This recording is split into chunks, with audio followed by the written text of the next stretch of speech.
नमस्कार दोस्तों, मैं हूं ममता तिवारी और आप सभी का स्वागत करती हूं मेरे चैनल ममताज में। कैसे हैं आप सब, तो ये बताने के लिए कमेंट बॉक्स में श्री हरि विष्णु जरूर लिखे। तो चलिए दोस्तों, आज हम इस वीडियो में जानेंगे आषाढ़ महीने के कृष्ण पक्ष की योगिनी एकादशी का व्रत हमें कब रखनी है, एकादशी तिथि कब से प्रारंभ हो रही है, कब समाप्त हो रही है, पारण का शुभ मुहूर्त क्या है और दसवीं से लेकर द्वादशी तक के बीच के संपूर्ण नियम विधि जानेंगे। तो आप लोग बने रहिए मेरे साथ मेरे चैनल पर। अगर आपको मेरा वीडियो पसंद आता है तो प्लीज आप मेरे चैनल को सब्सक्राइब कर दीजिएगा, बेल आइकन को प्रेस कर दीजिएगा, जिससे कि मेरे वीडियो के नए नोटिफिकेशन आप सभी के पास सबसे पहले पहुंचे। तो चलिए शुरू करते हैं और योगिनी एकादशी से संबंधित सभी महत्वपूर्ण बातें जान लेते हैं। तो दोस्तों, आपको बता दूं, ये कृष्ण पक्ष की योगिनी एकादशी है।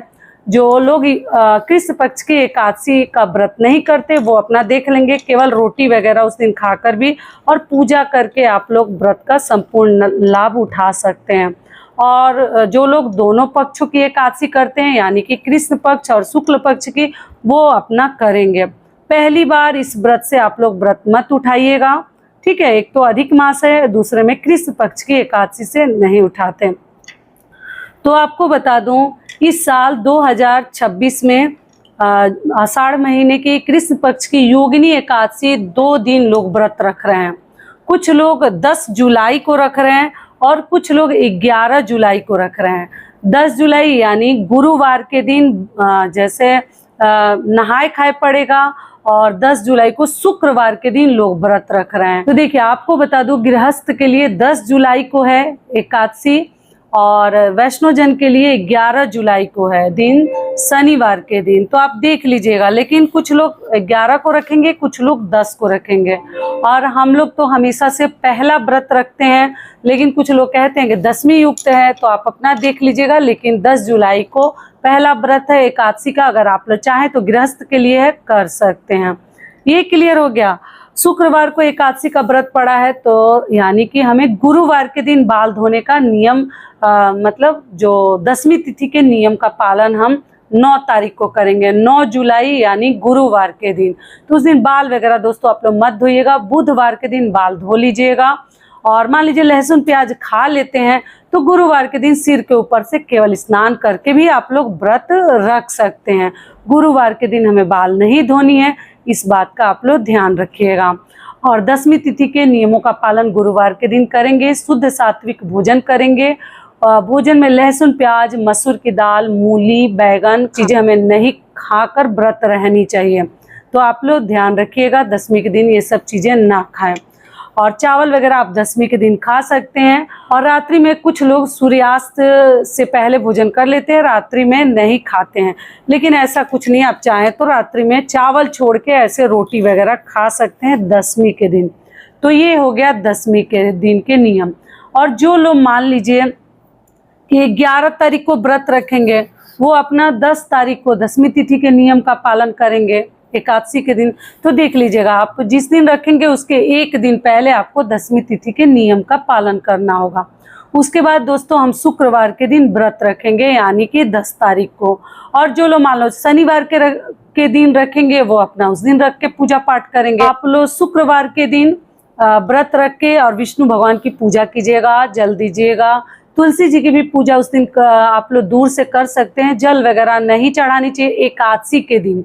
जो लोग मान लीजिए 11 तारीख को भी व्रत रखते हैं, 11 जुलाई को, तो आप लोग एकादशी के दिन ही जल नहीं देनी चाहिए। तो आप लोग शुक्रवार के दिन जल मत डालिएगा, द्वादशी के दिन डाल सकते हैं, यानी कि शनिवार के दिन। और जो 10 को रखेंगे उनके लिए तो कोई बात ही नहीं है, तो आप लोग शुक्रवार के दिन 10 को मत डालिएगा। ये हो गया। और विष्णु भगवान को पीले चीज़ों के साथ, पीले चंदन, पीले फूल, पीले वस्त्र के साथ आप लोग पूजा पाठ कीजिए, आरती कीजिए, भोग लगाइए। तुलसी पत्र आप लोग गुरुवार के दिन तोड़कर रख लीजिएगा, क्योंकि एकादशी के दिन हम तुलसी जी को तोड़ते नहीं हैं, न जल डालते हैं। तो आप लोग तोड़ के रख लीजिएगा। और बिना भोग मतलब तुलसी पत्र का भगवान का भोग अधूरा माना जाता है, तो आप लोग जरूर तोड़ लीजिएगा। ये हो गया। उसके बाद भगवान का विधि विधान से पूजा पाठ करके, किसी भी देवी देवता को अनाज का, अन्न का भोग नहीं लगाते हैं। आप लोग मिश्री, चीनी और फल फ्रूट का भोग लगा सकते हैं। बाकी चीज़ों में तो मतलब अनाज रहता है, मिठाई वगैरह में तो ना चढ़ाए तो बेहतर है।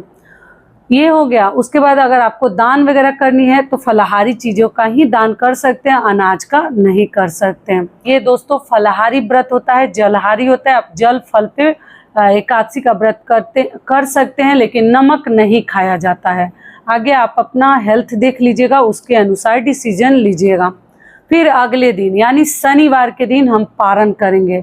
तो कुछ लोगों का कहना होगा कि शुक्र शनिचरी है, मतलब शुक्रवार को व्रत रख के और शनिवार को हम पारण कैसे करें।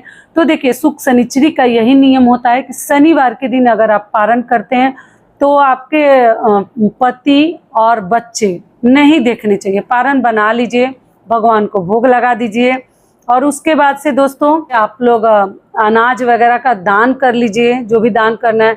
और जो भी भोजन आप लोग बनाते हैं, पहला तो निवाला निकाल कर रख देनी चाहिए। पक्षियों को या घर के बच्चों को, बहू बेटियों को दे सकते हैं या गाय को दे सकते हैं। प्रसाद के रूप में पहला निवाला निकाल देनी चाहिए और निकाल के तब आप छुप के किसी भी दरवाजा के अंदर ही भोजन कीजिए कि कोई आपको देखे ना। शुक्र शनिचरी जब एकादशी पड़ जाती है तो यही नियम है पारण का। और जो लोग शनिवार को व्रत ही रखेंगे, मान लीजिए कि 11 जुलाई को वो अपना जैसे रविवार को करेंगे, तो देख लीजिएगा। मैं कभी किसी को मना नहीं करती हूँ, लेकिन हम लोग पहला व्रत ही करते हैं, दूसरा नहीं करते हैं। जो द्वादशी युक्त करना चाहेंगे तो एकादशी तिथि तो भोर में ही समाप्त हो जा रही है। द्वादशी का अगर करना है तो आप लोग अपना देख लीजिएगा। मैं कभी किसी को मना नहीं करती, जिस दिन आपका मन गवाही दे उसी दिन आप लोग कीजिएगा। चलिए, उसके बाद से आपका पारण हो जाएगा। और एकादशी और द्वादशी दोनों दिन आप लोगों को सोनी नहीं है, जो कि मैं हर वीडियोज में आपको एकादशी के वीडियोज में समझाती हूँ कि हमें सोनी नहीं चाहिए। और एक समय ही द्वादशी के दिन हम एक समय ही भोजन करते हैं, घी का बना हुआ भोजन करते हैं और रोटी दाल सब्जी वगैरह हम खाते हैं बिना लहसुन प्याज का। बीच में भूख लग जाए तो आप लोग फलहार मतलब फल वाली चीज़ें, चाय वगैरह पी सकते हैं। और द्वादशी के दिन तुलसी पत्र और गंगा जल के साथ पहले पारण कीजिए।